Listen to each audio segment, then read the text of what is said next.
यस्य स्वयं स्वभावाप्तिरभावे कृत्स्नकर्मणः तस्मै संज्ञानरूपाय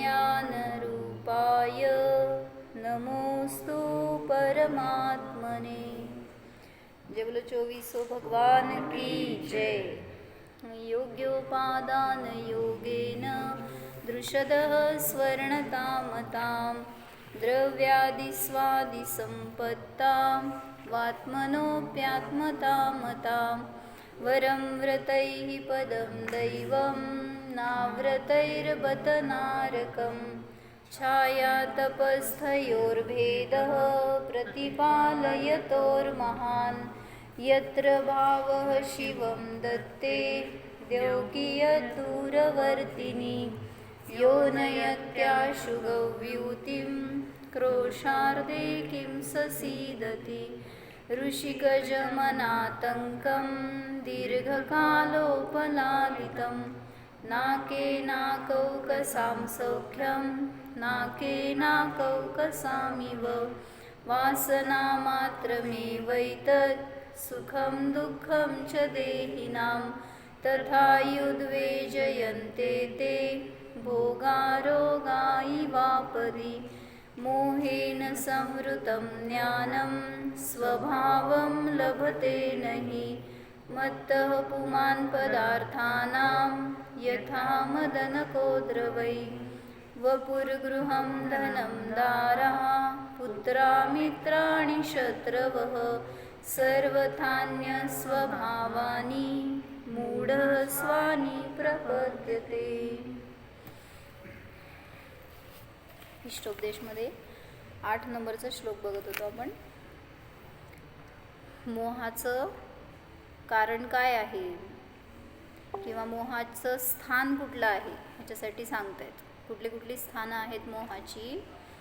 वपू म्हणजे शरीर, घर, धन, स्त्री, पुत्र, मित्र, शत्रू, हे तर उपलक्षणात्मक सांगितले। ह्याच्यामध्ये अजून जेवढे सगळे स्थानं आहेत ती गर्भित ग्रहण करा। म्हणजे ह्याच्यापेक्षा अजून जे काय तुम्ही वेगवेगळं तुमच्या वस्तू, दागिने, सगळं जे काय आहे ते 10 प्रकारचं बहिरंग परिग्रह आणि त्याचे अनेक प्रकार, तर त्या सगळ्यांना ह्याच्यामध्ये गर्भित करा। तर सांगितलं हे सर्व कसे आहेत, सर्वथान्य स्वभावानी, सर्वथान्य स्वभावाले आहेत। पण मूळ जीव काय करतोय, स्वानी प्रपद्यते, त्याला स्व मानतो, स्वतःचं मानतो, त्यामुळे नियमाने दुःखाला प्राप्त होतो, कारण मोहाचं फळ दुःख आहे। आता तुम्ही कर्ता कर्माधिकार शिकलाय, ह्याच्यामध्ये मला कर्ता कर्म लावून दाखवायचं। कशासाठी, मला माझं सुख हे कार्य आहे, तर कर्ता कर्म संबंध कसा घटतो, इथं घटतो का नाही घटत। पूनम, मला वाक्य करून सांगायचं कसं, का नाही घटत किंवा कसं घटवायचं। मग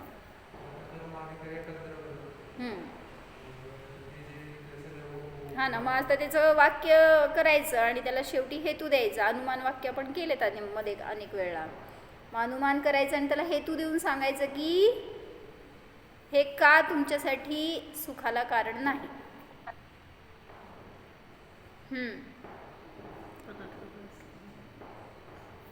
काय सांगितलं आता याच्यामधले घेतलेत ना, वपुर गृहम धनम दारा, त्याच्यातलं एक काहीतरी वाक्य घ्या। धन आहे, धन कसं आहे हो, धन हे सुखाचं कारण नाही का, हेतू, ह्याला म्हणायचं पक्ष, ह्याला म्हणायचं साध्य। तुम्हाला काय सिद्ध करायचंय, हे सुखाचं कारण नाही हे सिद्ध करायचंय। कोण, धन आदी जे काय परिग्रह आहे ते सुखाला कारण नाही। आता हेतू सांग का नाही, अन्य स्वभाववाले आहेत, बरोबर। म्हणजे माझ्यापासून अन्य स्वभाववाले असल्यामुळे, म्हणजे त्यांचा स्वभाव भिन्न असल्यामुळे, अजून अनेक काढू शकतो बरं का आता हेतू याच्यामध्ये। परद्रव्य असल्यामुळे, अजून छान अजून हं? बोला. अविनाभाव संबंध नसल्यामुळे सुखाचा आणि धनाचा अविनाभाव संबंध नाही आहे. जसं ज्ञानाचा आणि जीवाचा अविनाभाव संबंध आहे, मग तसं सुख आणि धन हे एकमेकांशिवाय राहू शकतात का? त्यांचा काय एकमेकांशी संबंधच नाही, त्यामुळं ते नसल्यामुळे अविनाभाव संबंध सुखाचा आणि जिथे जिथे सुख आहे, जिथे जिथे धन आहे तिथे तिथे सुख आहे, आणि जिथे जिथे सुख आहे तिथे तिथे धन आहे, अशी व्याप्ती नाही. दिसते का बोर्डवरचं? आणि कायमस्वरूपी पण राहणार नाही ते. बरोबर, नश्वर असल्यामुळे. बाकीचे संबंध कुठे सांगी भैया? तादात्म्य संबंध नसल्यामुळे. छान. कोणाचा कोणाशी तादात्म्य आहे? हा, जीवाचा तादात्म्य संबंध त्याच्या गुणांशी आहे, म्हणजे ज्ञान दर्शन सुख आदी गुणांशी तादात्म्य संबंध आहे, धनाशी नाहीच. किंवा सगळ्या अन्य परिग्रहाशी सुद्धा माझा तादात्म्य रूप संबंध नाही. अजून व्याप्य व्यापक संबंध नाही, कर्ता कर्म संबंध नाही. हे सगळं समजून घ्या. तर हे सगळं का सांगतायत? कर्ता कर्म संबंध नसल्यामुळे सुख हे कारण, किंवा काय म्हणायचं, धन हे कारण आणि सुख हे कार्य, असं संबंध नाही. नाही का बेन? काय सांगितलं? कर्ता कर्म संबंध नसल्यामुळे म्हणजे धनाचं सुख हे कार्य नसतं. धन सुखाला देणारं नसतं, जसं ज्ञान सुखाला देणारं आहे, जो अनुभव आहे आत्म्याचा तो सुखाला देणारा आहे. पण धन आधी कुठलाही परिग्रह असू देत, स्त्री असेल, पुत्र असेल, जे काय तुम्ही ज्याच्यातून प्रीती मानता त्याच्याशी संबंध लावून बघा की त्याचा आणि माझ्या सुखाचा कर्ता कर्म संबंध आहे का?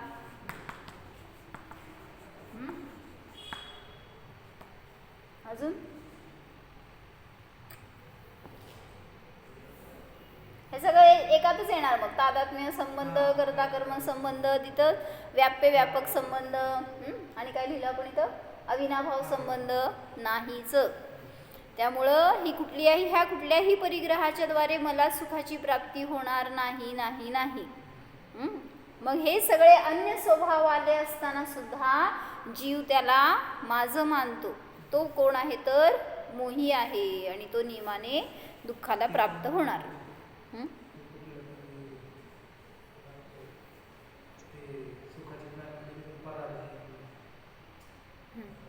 विषय सुख कसं असतं? हां, बरोबर आहे की. किती 72 नाही, ह्याच्यामध्ये घेतलेली गाथा आहे, 72 नंबरची प्रवचनसारची गाथा. काय सांगितलं? इंद्रिय सुख कसं असतं घेतलं होतं आपण बहुतेक मोहाच्या वेळेस ते गाथा. सपरम बाधासहिदम विच्छिन्नम बंधकारणम विसमम जम इंद्रियेहिम लब्धम तम सुखम दुःखमेवतः. म्हणजे जे जे इंद्रियांच्या द्वारे प्राप्त केलं जातं ते सुख नसून दुःखच आहे. मग धनाच्या द्वारे काय प्राप्त करता हो? म्हणजे एकदा आपल्याला धन मिळालं आणि सुख वाटलं असेल तर ती फिलिंग टॅली करून बघा ना, की त्या फिलिंगला सुख म्हणतोय मी, तर ते सुख आहे का? मग काय आहे ते? मला आत्ता हातामध्ये समजा ₹1,00,000 मिळाले, आज अनएक्सपेक्टेड मिळाले, तुम्हाला काय फील झालं सोनी? 7वें आसमान पर नाही तर अशी काय बारिश सुरू झाली पैशाची आज अंगावर. किती सुखाचा अनुभव त्यामध्ये. सुख म्हणायचं का त्याला, त्या फिलिंगला? म्हणजे आपण त्याला कधी असं टटोल कर देखना चाहिए ना, काय आहे ते नक्की. त्याला आपण सुख म्हणतोय, ते सुख आहे का वास्तविक? म्हणून सांगतायत की सुखाभास आहे तो. जर सुख असतं तर ते शाश्वत राहायला पाहिजे, त्याचं ओरिजिन स्वाधीन असायला पाहिजे, पराधीन नाही आहे. ती जर माझी वस्तू असेल, सुख ही माझी वस्तू आहे ना, ती माझ्यातच मिळणार आहे, मला परातून कशी मिळणार. म्हणून सांगतायत धन हे सुखाचं कारण नाही, ती मोहाची वस्तू आहे आणि त्या मोहाने जीव त्यामध्ये सुख मानतोय, पण सुख नाहीच. धन की भी निराली बात है, धन में परिजन को छोड़कर सब कुछ आ गए. म्हणजे काय म्हणायचं, अचेतन परिग्रह जे आहे ना ते सगळं त्याच्यामध्ये घाला असं म्हणायचं आहे. म्हणजे स्त्री पुत्र मित्र हे सगळे चेतन परिग्रह, आणि त्यांनी घेतलंय ना श्लोकामध्ये एक शरीर आणि धन हे दोनच काय म्हणायचं गृह एक अचेतन घेतलंय, बाकी सगळे सचेतन आहेत. मग त्या धनामध्ये राहिलेले सगळे परिग्रह जोडा, तर ते सगळे कसे आहेत, तो तुमच्याहून भिन्न स्वभाववाले आहेत. सोना चांदी रुपया पैसा गाय भैंस सभी चीज़ें आ गई. जसं म्हटलं जातं पशुधन गोधन, परत दोन चाकीचं धन असं वगैरे ते आधी असं कॅटेगराईज करायचे ते लोक, त्याच्यावरून तुमची स्टेट काउंट करायची, किती तुमच्याकडं पशुधन आहे, किती 2 व्हीलर्स आहेत 4 व्हीलर्स आहेत अशा टाईपमध्ये. तर ते हे एक प्रकारचं धन आहे. ये सब भी प्रगट जुदे है, लेकिन कल्पना में ऐसे बसे हुए है कि ज्ञान प्रकाश के लिए भी कुछ ख्याल नहीं आता. हे सगळ्याला काय म्हणायचं, हेतू. म्हणजे एक उदाहरण आपण बघितलं होतं काय मध्ये, मी सुखवान आहे असं मी जर वाक्य केलं, हेतू सांगा, मी सुखमय आहे. स्वभावाला जाणत असल्यामुळे, स्वभाव तर सगळ्याच आहे, पण सगळ्याला सुख कुठे आहे, स्वभावाला जो जाणतो त्याला सुख आहे. म्हणून वास्तविक वाक्य काय आहे ते लिहाय, म्हणजे तुम्हाला समजेल हे काय आहे. हे बाहेरचं उदाहरण आहे. मी सुखमय आहे.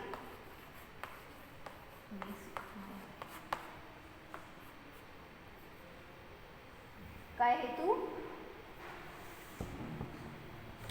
सम्यक दृष्टी असल्यामुळे, म्हणजे तुम्ही काय म्हणायचं लिहायचं असेल ते लिहा. मग आता याच्यामध्ये पक्ष साधन हेतू, पक्ष हेतू आणि साध्य सांगा काय आहे. मी सुखमय आहे, स्वभावाला जाणत असल्यामुळे, सम्यक दृष्टी असल्यामुळे, जे काय असेल ते त्याच्यामध्ये लावायचं. पक्ष, पक्ष मी हा पक्ष आहे, कारण इथं आपण धन हे पक्ष घेतलं ना, तसं मी मध्ये सिद्ध करायचंय तुम्हाला सुख. त्यामुळे त्याला म्हणायचं जिथं साध्याची सिद्धी केली जाते त्याला म्हणायचं पक्ष. काय म्हणले, साध्य जिथं सिद्ध केलं जातं त्याला म्हटलं जातं पक्ष.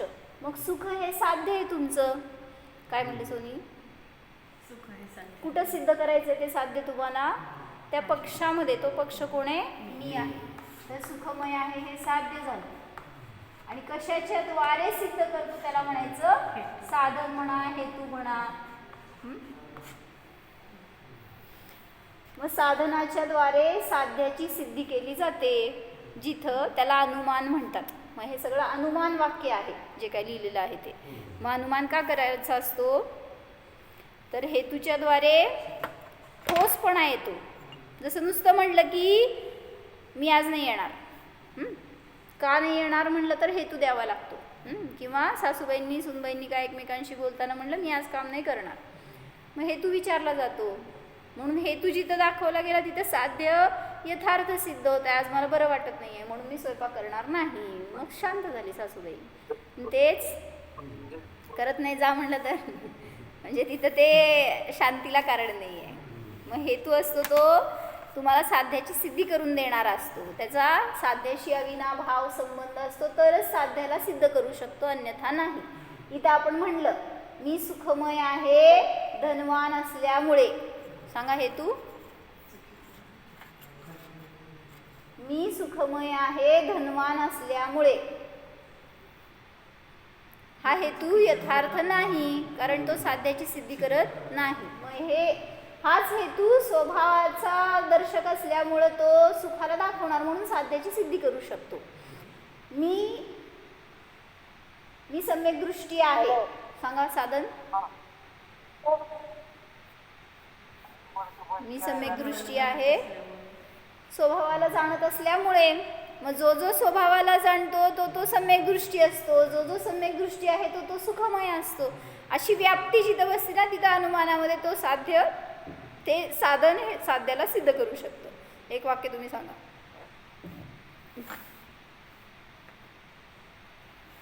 मी दुःखी आहे हेतू द्या. नाही. जो जो संसारात तो तो दुःखी. शरीराला मी मानत असल्यामुळे मग त्याची व्याप्ती बसती ना. जो जो शरीराला मी मानतो तो तो नियमाने दुःखी आहे. मी मिथ्यादृष्टी असल्यामुळे परामध्ये आपणत्व सुख मानत असल्यामुळे. तर असं सांगितलं त्या हेतूच्याद्वारे साध्य सिद्ध केलं जातं. पण जर तो हेतू सिद्ध करत असेल तरच यथार्थ हेतू आहे, अन्यथा नाही. म्हणून इथं धनवान आहे हे साधन घेतलं नाही आहे सुखाचं कारण. म्हणून हे सगळे जे काय पुत्र स्त्री मित्र शत्रू वगैरे हे जे सगळे आहेत हे सगळे सुखाला कारण नाहीत. मग दुःखाला कारण. धन हे दुःखाला कारण आहे. हा मग हेतू द्या. हेतू द्या. धन हे दुःखाला कारण आहे. धन हे दुःखाला कारण नाही. हेतू द्या.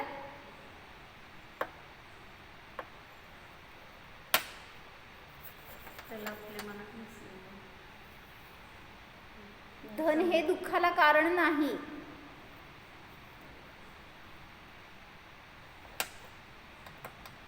काव्या, धन दुःखाला कारण आहे की नाही.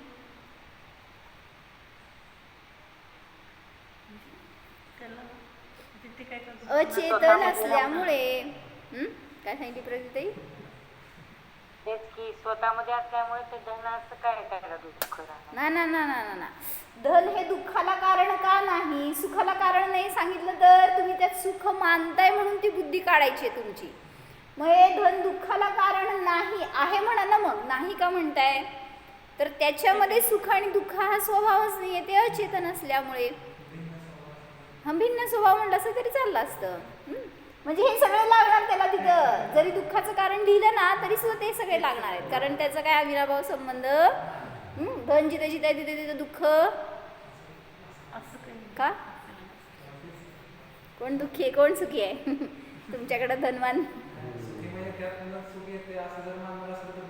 हा कोण सुखी आहे सांगे. धन आहे पण सुखी आहे. चक्रवर्ती. चक्रवर्ती सुखी आहे का दुःखी आहे हो. मग श्रीमंत आहे का गरीब आहे. म्हणजे धन आहे पण दुःख आहे असं नाही आहे. म्हणून सांगितलं दुःखाचा आणि धनाचा आणि सुखाचा आणि धनाचा अविनाभाव संबंध नसतोच. म्हणजे आपली फक्त बुद्धी बदलायची आहे. आपण त्याच्यातून मानतोय ना त्याच्यामुळं दुःखी होतोय. म्हणजे दुःखी आणि सुखी कोण कोणाला करतं. म्हणून म्हटलं तर त्या दिवशी 2 लाईन त्या ह्याच्यातले. निजात्माष्टक असं काहीतरी नाव आहे त्याचं. माझे सुख दुःख मम आधीन कर्म बापडे ज्ञान विहीन सोड राग सुख इथेच जाण वीतराग प्रभू मी भगवान. काय म्हणले. माझे सुख दुःख मम आधीन. धनाच्या अधीन आहे का हो. न सुख आधीन आहे ना दुःख आधीन आहे. म्हणून तुम्ही दुःखाचं कारण पराला बघू नका हे सांगायला लागले. जिथं जिथं तुम्ही दुःखाला कारण परद्रव्याला ठरवणार तर तिथं तुमचं दुःख कधीच संपणार नाही आहे. जे जे मोक्षाला गेले त्यांनी काय केलं. जसं सगळ्या कथा ऐकल्या आपण त्याच्यामध्ये त्यांनी छेदलं ना. कोणी कोणाला छेदलं. गोष्ट ऐकली ना विशाल भैया. कुठली. अभय घोष मुनींची. मग कोणी छेदलं त्याला. कोण ऐकलं सांगा.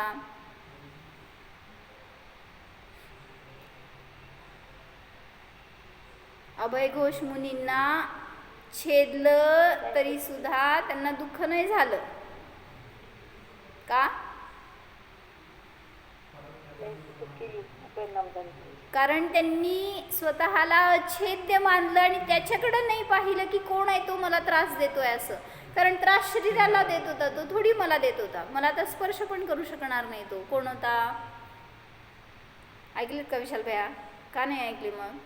तुम्हाला पनिशमेंट इथं बसून रात्री सगळे ऐकायचे आणि मग घरी जायचं. आज रात्रपाळी 4 दिवसाचे सगळे ऐकून काढायचे. काय काय म्हणताय? कासवाचा जीव होता. कासवाचा जीव होता होय. कासवाच्या जीवाचं नाव काय होतं नंतर? कासवाचा जीव झाला त्या राजाचा मुलगा. तो अभयघोष राजा असतो, त्याचा मुलगा झाला, त्याचं नाव असतं चंडवेग. आणि मग तो जेव्हा मुनी झाला राजा, तर त्याच्यानंतर सगळं त्या कासवाच्या पर्यायातलं सगळं ह्याला जाती स्मरण झालं. आणि जसं त्याचे पाय हात छेदले तसंच हा येऊन त्या मुनींचे हात पाय छेदतो, पण उपयोगाला छेदू शकला नाही हे सांगितलं होतं. म्हणजेच सुख दुःख कुठं आहे हो? दुःखी होण्यासारखं कारण नव्हतं का बाहेर?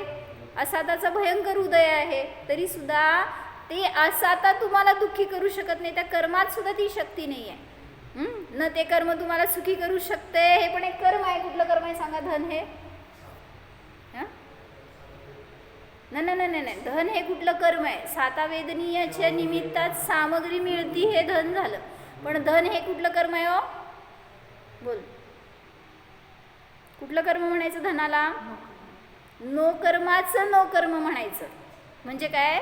भावकर्म म्हणजे माझे परिणाम, द्रव्यकर्म म्हणजे जे काही पौद्गलिक ज्ञानावरण आदी 8 कर्म आहे त्याला म्हणायचं द्रव्यकर्म. लिहा. आणि नो कर्म म्हणजे काय?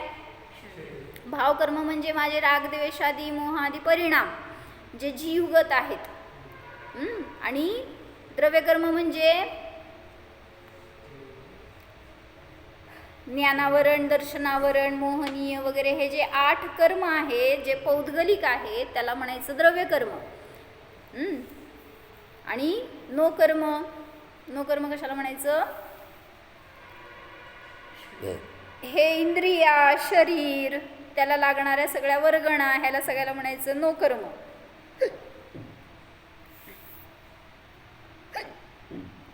आणि ह्याच्या पुढं उपचरित असद्भूत व्यवहार यामध्ये कोण कोण आलं ना, त्याला म्हणायचं नो कर्माचं नो कर्म.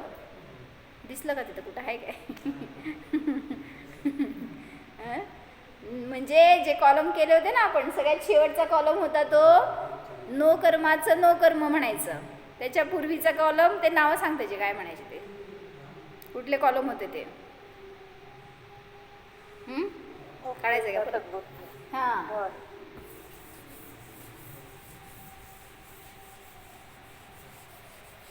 पक्का करून घ्यायचं ते. एकदा पक्का झालं ना कुठंही अवघड जात नाही आपल्याला वाचताना वगैरे. आणि मेन आपल्याला भेदविज्ञानासाठी आवश्यकता त्याची.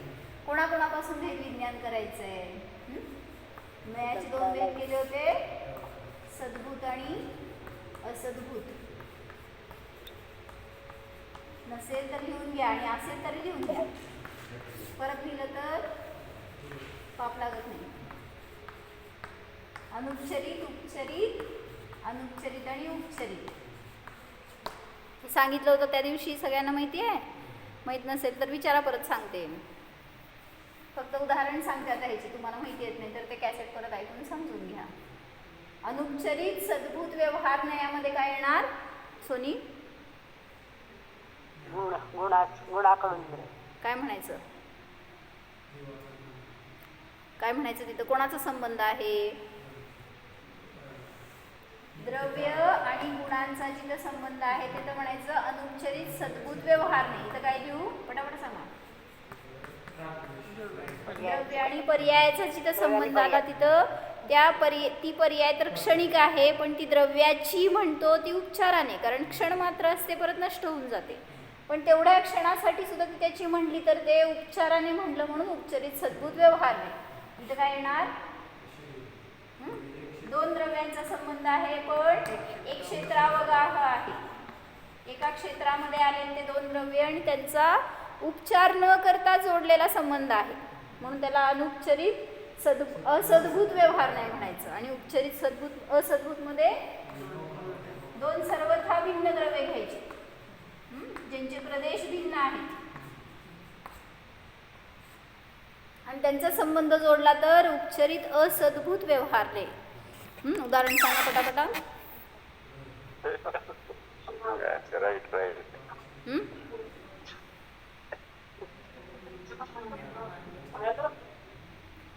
अनुपचरित सद्भूत व्यवहारणे सांगितलं होतं त्या दिवशी जीवाचा ज्ञान गुण, दर्शन गुण. दुसरं उदाहरण सांगा.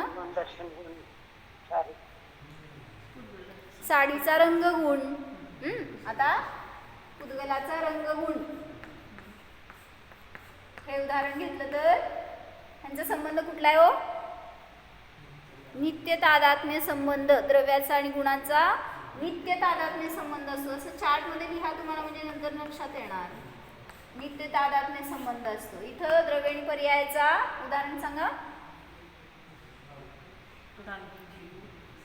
बर, पुद्गलाचं घेतलं तर साडी ही पत्ते. आता स्थूल घ्यायचं. आता ऍक्च्युली परमाणूमध्येच हे घडते, कारण एक द्रव्य परमाणूच असतो. पुद्गल म्हणजे स्कंद नसतो. पण आता समजण्यासाठी आपण, जसं आता तुझी साडीचा रंग म्हणले मी, तसं आता इथं निळ्या रंगाची साडी किंवा साडीमधला निळा रंग असं म्हटलं तरी पण उपचरित सद्भूत व्यवहार नाही. निळे वस्त्र वगैरे असं जर घेतलं तर उपचरित सद्भूत व्यवहार नाही. कुठला संबंध आहे? पण ते रंगच झालं ना. पर्याय झाली ना ती. रंग हा गुण आहे अच्छा. आणि निळं हे त्याची पर्याय आहे. हां, तर इथं कुठला संबंध आहे? अनित्य तादात्म्य संबंध. का म्हणलं? हां, पर्याय ही क्षणिक असते, अनित्य असते, म्हणून त्याचा अनित्य तादात्म्य रूपाने संबंध दाखवला जातो. आता इथं सांगा कुठला संबंध? इथं लिहिले मी एक क्षेत्रावगाह संबंध आणि इथं कुठलं? नियन्यायिक संबंध. तर हे 4 संबंध समजले याच्यामधून. मला विचारायचं होतं त्याच्यामध्ये कर्म कसे लावायचे. आता मी जे जे कर्म सांगितले ना तुम्हाला, सांगा कुठले कर्म कुठं आले? कुठं? द्रव्यकर्म, भावकर्म, नोकर्म आणि नोकर्म. कुठं लिहायचं? द्रव्यकर्म म्हणजे काय म्हणलेले? पौद्गलिक जे काय, हां, तिकडे इकडं म्हणायचं नाही, आता नाव सांगायचं. काय? का बरं? कारण त्यांचा एक क्षेत्रावगाह रूपाने संबंध आहे. काय समजलं का विशाल भाई? विचारा नाही समजलं तर. जे पौद्गलिक 8 कर्म आहेत ना, म्हणजे कार्मण वर्गणांनी जे बनले, जे आपल्या क्षेत्रामध्ये येऊन बांधले गेलेले आहेत, ती पुद्गल कर्म, जीवाचे भाव आहेत, त्याला भावकर्म म्हणतो. ते कुठे येणार? चूक. जीवाचा पुद्गल. चारी सांगितल्यावर मी काय कुठे येणार? म्हणजे भावकर्म ही पर्याय आहे ना. राग, माझा राग, द्वेष हे सगळे पर्याय आहेत. त्यामुळे त्यांचा संबंध कुठे येणार? उपचरित सद्भूत व्यवहार नाही. त्यामुळे इथे लिहायचं भावकर्म. भावकर्मांचा संबंध जो येणार तो उपचरित सद्भूत मध्ये येणार. इथं कुठला येणार? द्रव्यकर्मांचा. कारण पुद्गलाचे कर्म, पुद्गलाची ती पर्याय आहे द्रव्यकर्म ही, आणि त्यांचा तुम्ही जीवाशी संबंध केलाय. ते कर्म तुम्ही आत्ता या एक क्षेत्रावगाहामध्ये असताना भिन्न करू शकत नाही. त्यांची ते जातील ती गोष्ट वेगळी, पण आत्ता असताना कसे आहेत ते तुम्ही जेव्हा तुमचे म्हणताय त्यावेळेस ते तुमच्याशी बद्ध आहेत. मग ते त्यांचं क्षेत्र वेगळं म्हटलं जाणार नाही. ते एक क्षेत्रामध्ये स्थित आहेत. जिथं जिथं जीवाचे प्रदेश आहेत तिथं सगळीकडे कर्मवर्गणा आहेत. असं नाही आहे की कुठंतरी कर्म नाही आहेत, असं नाही आहे. संपूर्ण जीव प्रदेशामध्ये ते कर्म बांधले गेले. मग द्रव्य कर्मांचा जीवाशी संबंध केला तर म्हणा. म्हणा भैया. अनुपचरित नाव आहे ते. अनुपचरित असद्भूत व्यवहार नाही. आता नो कर्म कुठं लिहू? सावधान, सावधान. हा नाही, एक क्षेत्र इथं तिथं नाही म्हणायचं. का? शरीर आहे. शरीर आहे ना ते. शरीर सुद्धा कुठं आलो?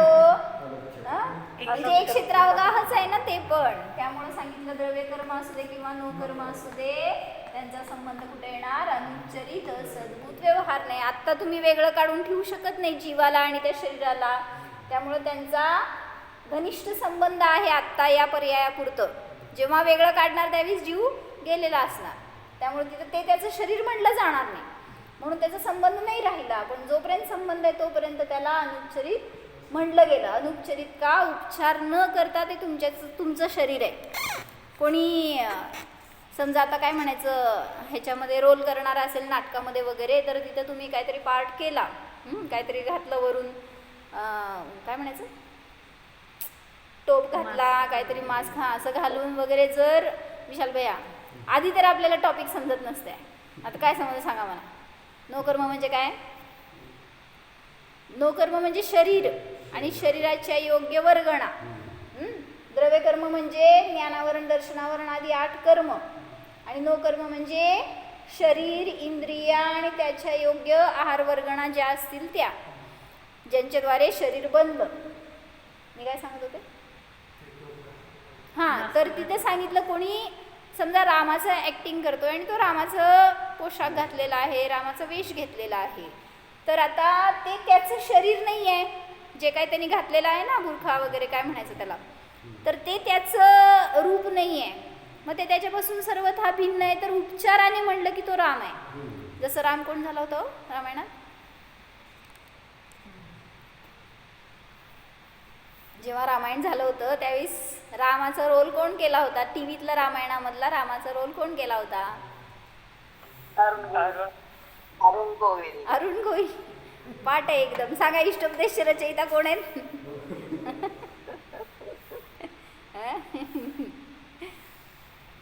ते नाही येणार. कोण आहेत भैया? पूज्यपाद आचार्य आहेत. म्हणजे तो अरुण गोविलकडे म्हटलं ना, सगळे लोक बघताना राम म्हणूनच बघायचे. आणि ते जिथं भेटला तिथं पाया पडायचे म्हणे त्याचे. त्यामुळं म्हणजे त्याला पूर्ण त्या रोलमध्ये त्यांनी इन्व्हॉल्व करून टाकलं होतं. त्याला नंतर म्हणले ना, ते टी व्हीमध्ये कुठं त्याला रोल तो हे करायला गेला ना, अप्लाय करायला, तर ते पाया पडायला लागले लोक. नाही म्हटले तुम्हाला कुठला रोल नाही आहे. कारण लोक सगळे त्यांना विलन म्हणून कसं बघणार, कारण त्यांना देव म्हणून बघत होते. हां, म्हणजे मला म्हणायचं उपचाराने संबंध जोडले ते राम नव्हते. त्यांना राम म्हणलं गेले उपचाराने होतं. पण तसं उपचाराने हे शरीर माझं नाही आहे. आत्ता ते आहे तर या पर्यायापुरतं माझं आहे. हे पर्याय संपेपर्यंत तर माझं राहणार ते. त्यामुळं त्याला अनुपचरित म्हणलं. ह्याचा अर्थ सांगायसाठी मी एक्सप्लेन केले. अनुपचरित म्हणजे उपचार न करता खरं वास्तविक असं म्हणा थोडक्यात. तर असं ज्याचा संबंध लावला 2 द्रव्यांचा त्याला म्हणायचं अनुपचरित असद्भूत व्यवहार नाही. इथं काय लिहू? नो कर्माचं नो कर्म. बरोबर घ्या. म्हणजे काय? हां, शरीर हे नो कर्म. त्या नो कर्माचं नो कर्म म्हणजे का म्हणायचं? नो कर्माचं नो कर्म. हे कपडे घातलेत ना, हे कोणाचं तरी नो कर्म आहे. कोणाचं नो कर्म आहे? आता नो कर्म म्हणजे शरीर आहे ना. मग हां, मग ते कोणाचं तरी शरीर आहे ना, मग ते लावायचं. काय म्हणले? हे माझं नो कर्म आहे आणि याचं हे नो कर्म आहे. ते कोणाचं तरी नो कर्म आहे. कोणाचं आहे? वनस्पती काही जीवाचं नो कर्म आहे. तुम्ही जे ऑर्नामेंट्स घातलेले आहेत ते कोणाचं आहे? पृथ्वी काही जीवाचं नो कर्म आहे. हे सगळं महल राहता तुम्ही जे काय असेल घर, तर पृथ्वी काही जीव. म्हणजे त्याचं सोडलेलं शरीर आहे ते, त्याला म्हणायचं नो कर्म. नाही, हे नो कर्म झालं आणि ते माझं म्हणतंय त्यावेळेस तिथं नो कर्माचं नो कर्म म्हणायचं. म्हणजे मी आता शरीरधारी आहे, तर शरीराचं हे आता कपडे म्हणले, तर हे कपडे माझे असं म्हणत असताना हे नो कर्म ॲक्च्युली माझ्यापासून भिन्न आणि याच्यापासून हे भिन्न आणि त्याला मी माझं म्हणतोय. तर उपचरित असद्भूत म्हणजे खोटं सगळं. काय नाही आहे त्याचा संबंध, सर्वथा तोडून टाकण्यासारखं आहे. हां, दिसतंय तरी पण सोडत नाही. कोणाचं आहे? माझं. म्हणजे किती देश आपण जोडलाय आपले परिणाम. म्हणून सगळं संसार आहे ना इथंच आहे. इथं कुठं? खोट्यामध्ये. कशासाठी सांगितलं हे? तर जे आपण लिहिलं होतं ना वाक्य, धन हे सुखाचं कारण आहे, असं जर म्हणलात तर ते कुठला नाही झाला हो? नयाभास झाला. कारण धन हे सुखाचं कारण नाहीच. माझं धन म्हणला तर इथं जाणार. आणि ह्याच्या पुढं जाऊन तुम्ही अजून त्याच्याशी परिणाम जोडताय, तर सांगितलं ते तर तुम्हाला कधीच फळ देणार नाही, जे इच्छित फळ आहे ते. म्हणून म्हटलं कुठली माझी वस्तू आहे ही ओळखायला पाहिजे. कुठली आहे माझी वस्तू याच्यामध्ये? नाहीच. का नाही माझी वस्तू? ही जर अनुच्चरित सद्भूत व्यवहारने माझी वस्तू म्हणताय, माझी वस्तू आहे का ती? का नाही सांगा आता. मग असलं तर हां, म्हणजे व्यवहारामध्ये भेद केला जातो. मग माझी वस्तू अभेद आहे. मग तुम्ही जेव्हा सांगताय त्यावेळेस त्याला तोडून सांगताय, मग तोडलं तरी सुद्धा ते माझं रूप नाही राहिलं. म्हणून मी कसं आहे? निश्चयाने जसं आहे तसं आहे. हां, बरं बरं नाही आहे सांगताना. म्हणून म्हटलं ना, भेद केला तर ती राहिलं नाही ना माझं. मग जिथं माझा हा अनुभव करतोय ते अभेद आहे. जसं मी म्हणलं की काय भैया डिग्री मिळाली समज, आणि त्याचा मला अनुभव येतो, मला सुख वाटतंय त्याचं, की समज मी फर्स्ट रँकनी पास झाले, तर मला एक जो अनुभव येतोय ते मी फील कसं करणार? अभेद करणार का भेद रूपाने? म्हणजे मी तुम्हाला जेव्हा सांगेल जेव्हा की मला खूप खूप आनंद झालाय बरं का, खूप आनंद झालाय, खूप आनंद झालाय, काय झालं? मी माझ्या आनंदातून बाहेर आले उलटं, जेव्हा तुम्हाला सांगतो त्यावेळेस. त्यामुळं ते माझं नाही राहिलं, उलटं भेद केला गेला. अभेद अनुभव करतो त्यावेळेस तिथं जास्त जास्त स्वाद येतो त्याचा. म्हणून सांगता येणार नाही. जेव्हा अनुभव करतो त्यावेळेस तो आनंद अव्यक्त असतो. म्हणजे फर्स्ट काय म्हणायचं, काहीतरी न्यूज आली असेल ना कानावर तुमच्या, फर्स्ट टाईम आली असेल एखादी न्यूज, तर त्यावेळेसचा आनंद आणि मग इतर वेळेस परत पुढं गेल्यावर त्याचं किती राहतो सांग ना. म्हणजे आम्ही जसं की हे बघितलं, काय ध्यान शिबिर जेव्हा झालं ना, त्याच्यानंतर एक्सपिरियन्स सांगत होते जितूबाई, तर ते सावरगावला झालेलं ध्यान शिबिर, आणि तेव्हा रेकॉर्डिंग केलं होतं कोणीतरी, व्हिडिओ रेकॉर्डिंग केलं होतं, आणि ते सगळे रेकॉर्डिंग सगळ्यांना फॉरवर्ड केले होते, आणि ते आमच्यापर्यंत पोचेपर्यंत, आम्ही ऐकेपर्यंत त्यामध्ये फार दिवस गेले होते, आणि बहुतेक तोपर्यंत जितूबाई पोचले होते ते रेकॉर्डिंग पोचायच्या आधी, कारण ते त्या दिवशी बाहेर पडत नाहीत. आणि त्यांना त्या दिवशी इतकं सांगायचं होतं, इतकं तो आनंद त्यांचा व्यक्त करायचा होता की त्यांना शब्द पुरत नव्हती. एकतर ते आवाज बाहेर पडत नसतो त्या दिवशी, पण तरी त्यांना खूप सांगायचं होतं. आणि मग ते जेव्हा ऐकलं ना आम्ही कॅसेट, तेव्हा आम्हाला वाटलं की खरोखर काय आनंद आहे त्यांचा. पण तेच तो अनुभव जेव्हा सावरगाववरनं गावात गेले, कुठं ते राहत होते तिथं सांगितलं, तर त्यांचाच अनुभव तो तसा नाही व्यक्त झाला. परत तिसऱ्या दिवशी परत दुसऱ्या गावाला गेले होते कुठं, तिथं सांगताना अजून म्हणजे मला म्हणायचं बाहेर आला ना जीव. अनुभव करत असताना कसा होता अनुभव? अभेद. जाऊ देत, लय अवघड, तुम्हाला आत्मा कळत नाही आहे. एखादी डिश टेस्ट करता ना, आणि एकदम बेस्ट होती ती, काय खाल्लं रे? एकदम बेस्ट डिश कुठली खाल्ली?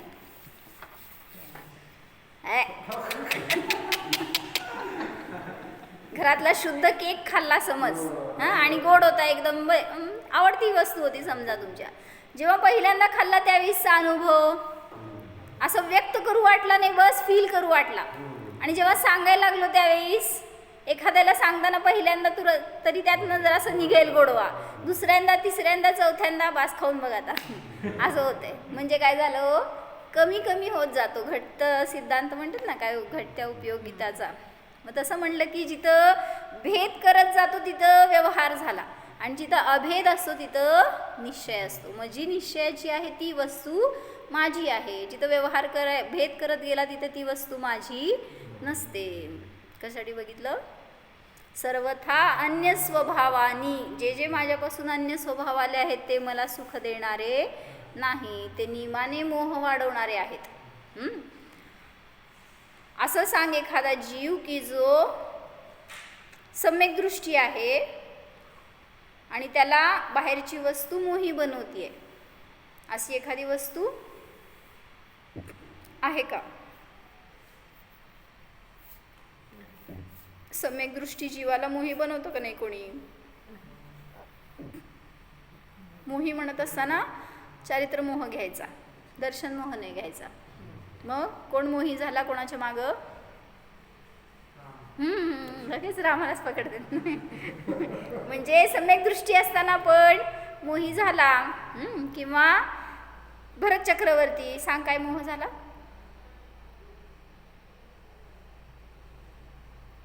ते बाहुबली बरोबर युद्ध राज्याचं. बर, बाहुबलींबरोबर युद्ध झालं, 3 युद्ध झाले म्हणतो आपण. हां, आणि षटखंड जिंकायला गेले ना जेव्हा ते, तेव्हा सांगितलं ना इच्छा नव्हती खरं जायची. तिथं तर कळालं होतं एकाच वेळी 3 गोष्टी झाल्या होत्या ना. कुठल्या कुठल्या सांग पारस? एकाच दिवशी एकाच वेळी त्यांना 3 न्यूज मिळाल्या भरत चक्रवर्तीला. कुठल्या कुठल्या? आदिनाथ भगवंतांना केवळ ज्ञान प्राप्त झालंय, तुम्हाला पुत्ररत्न प्राप्त झालंय, आणि आयुध शाळेमध्ये चक्ररत्नाची प्राप्ती झाली आहे. त्यांनी कुठं जावं पहिल्यांदा? पहिला गेले म्हणले, म्हणजे गेले नाही, तिथून 7 पावलं पुढं जाऊन त्यांनी आदिनाथ भगवंतांना नमस्कार केला आणि पुन्हा येऊन जागेवर बसले. त्यांना बहुमान दिला पहिला. मग नंतर पुत्ररत्न, आणि मग सांगितलं चक्ररत्नाची पूजा केली. तर हे सगळं प्राप्त झाल्यावर ते चक्ररत्न जे असतं ना मिळालेलं, ते बसू देत नाही एके ठिकाणी. ते सांगतंय चला बाहेर फिरायला. तुमच्या बाहेर चक्र लावलेले असेल ना, त्यांच्या डोक्या हातावर चक्र होतं. ते घेऊन फिरवणार नियमाने. 6 खंड तुला फिरून यावंच लागणार. म्हणजे ज्या समयाला आदिनाथ भगवंतांना केवळ ज्ञान झालं, तिथं त्यांना इच्छा होती की जाऊन आपल्याला समोश्रणामध्ये दिव्यध्वनी ऐकायची, तो लाभ घ्यायचा आहे. पण ते चक्ररत्न बाहेर काढलं त्याला. चल. म्हणजे असं असतं, म्हणजे रडायला लागला अक्षरशः. तो असं सांगितलं की 60,000 वर्ष त्याला लागणार होती. कुठं? 6 खंड जिंकून यायला. असं आज जाऊन उद्या येतो आलोच असं नव्हतं. जावं लागतंय. नियोग असतो तसा चक्रवर्तीचा. आणि मग इतक्या दिवस पुन्हा ते तोपर्यंत आदिनाथ राहिले का हो?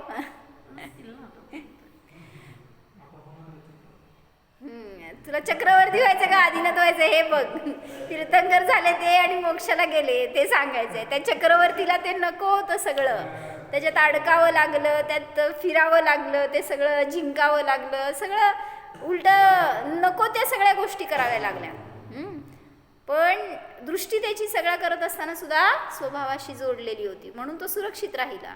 नाहीतर जो मोही होतो त्या वैभवामध्ये तो नियमाने भ्रष्ट होतो. म्हणून सांगायचं की त्या सगळ्या कथांमधून आपल्याला त्यांची परिणती बघायची आहे. ते सगळ्यात राहून सुद्धा सगळ्यापासून सर्वथा अन्य स्वभावाले होते, आणि आपण त्यात अन्य स्वभावाले असताना सुद्धा त्या रूप होऊन राहतो. म्हणून सांगितलं दुःखाला प्राप्त होतो. म्हणून दुःख संपवायचं असेल तर ह्याच्याद्वारे आपली वस्तू काय आहे याचा निर्णय करणं आवश्यक आहे. हो. सनी भैया ध्यान सांग. सांगी भैया सांगा. विशाल भैया.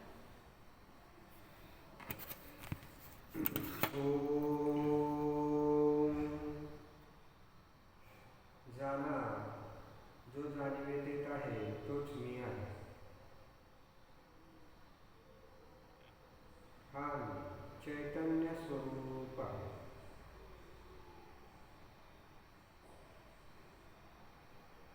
हा मोहरहित आहे, रागरहित आहे, द्वेषरहित आहे. मी फक्त जाणणारा न्याय स्वरूपी भगवान आत्मा आहे. हा निर्मल स्वरूप आहे.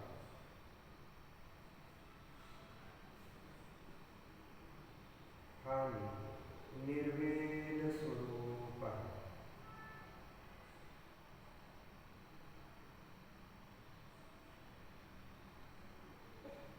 हा जाणत आहे तोच मी आहे.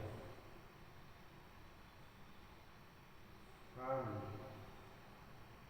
5 पापापासून भिन्न आहे.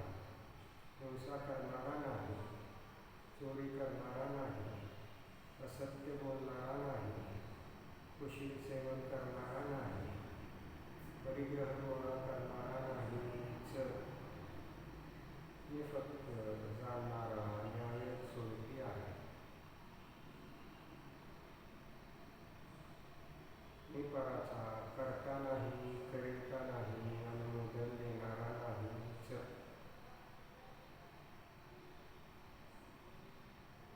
काम वितरागात्मक